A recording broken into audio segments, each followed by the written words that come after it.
అడ్డగోలుగా ఏ రేటు దొరికితే ఆ రేటుకి తీసుకొస్తారు, దాని భారం ఇస్తారు. ఇవాళ మేము వచ్చిందే కాబట్టి బయటకు ఎంతో జాగ్రత్తగా రీస్ట్రక్చరింగ్ చేసి ఎక్కువ వడ్డీతో ఉన్న అప్పులు తగ్గించడం కోసం అదనంగా వేరే దగ్గర తీసుకుని అవి కట్టి క్లోజ్ చేసి తక్కువ వడ్డీకి మళ్ళీ వాటిని రీస్ట్రక్చరింగ్ చేస్తే ఇప్పటి వరకు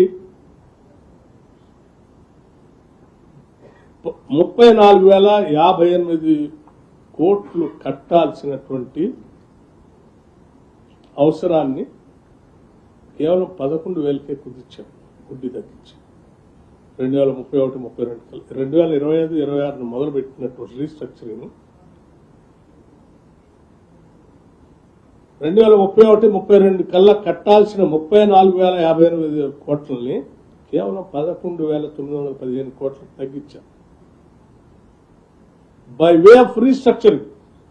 అంటే రాష్ట్రానికి 22,142 కోట్లని ఆదా చేసి మీరు చేసిన అప్పుల్లో వచ్చే దాన్ని రీస్ట్రక్చరింగ్ చేసి అంత సోయి కూడా లేకుండా అడ్డగోలు అప్పులు తీసుకొస్తుంది. ఇవాళ మళ్ళీ ఛాలెంజ్ రోడ్డు మీద నిలబడి ఛాలెంజ్ చేస్తున్నాం. ఏం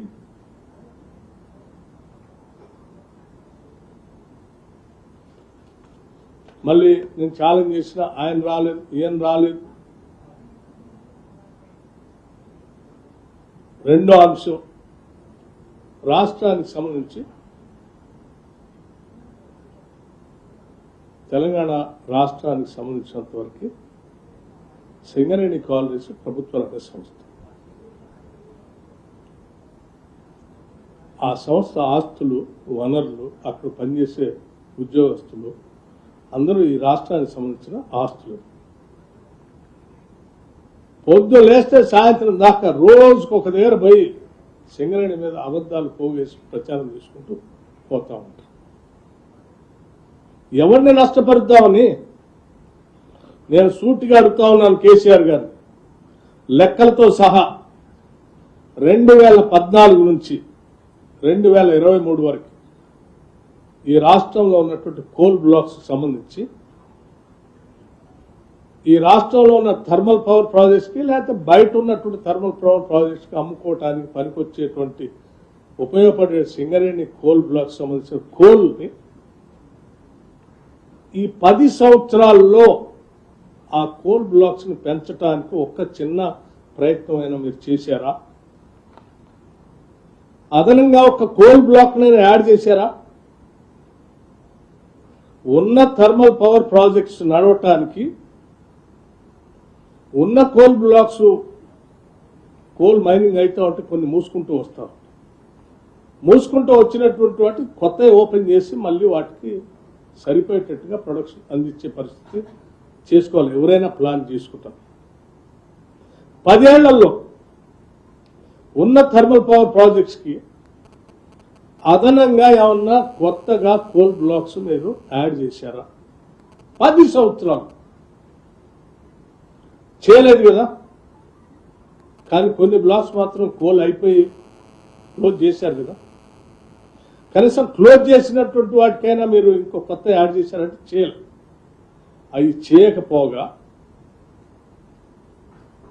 అదనంగా భద్రాద్రి థర్మల్ పవర్ స్టేషన్ని, యాదాద్రి థర్మల్ పవర్ స్టేషన్ని, థర్మల్ ప్రాజెక్ట్ని అయితే మీరు ప్లాన్ చేశారు. ఉన్న వాటికే మీరు అదనంగా కోల్ బ్లాక్స్ యాడ్ చేయలేదు. 10 ఏళ్లలో కొన్ని మూసేసుకుంటూ వస్తూ ఉంటే మరి కొత్తగా కొత్త ప్రాజెక్టులు పెట్టినోడు ఎవడైనా తలకాయ ఉన్నాడు. మినిమం కామన్ సెన్స్ కదా. ఆడ ఒక 4,000 మెగావాట్లు, ఒక దాదాపు 5,000 పైన అదనంగా థర్మల్ పవర్ ప్రాజెక్టులు యాడ్ చేశారు. సరే, మీరు మొదలుపెట్టిన దానికి మీరు వాటి మధ్యలో ఆగిపోతే అలా వదిలేస్తే భారం అని మేము రోజు నెల రివ్యూ చేస్తే అనేది ప్రొడక్షన్లో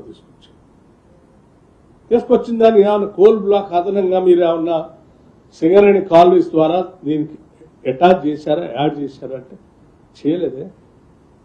నేను అడుగుతా ఉన్నాను సూటిగా హరీష్ రావుని, కేటీఆర్ని, కేసీఆర్ని, మీరు రాష్ట్ర ప్రయోజనాల గురించి మాట్లాడేవాళ్ళు అయితే ఈ థర్మల్ పవర్ ప్రాజెక్ట్స్ కోసం గత కాంగ్రెస్ ప్రభుత్వాలు ఉమ్మడి రాష్ట్రంలో ఏ రకంగా అయితే తెలంగాణలో ఉన్న కోల్ బ్లాక్స్ యాడ్ చేసుకుంటూ వచ్చారో మీరు ఎందుకు చేయలేదు?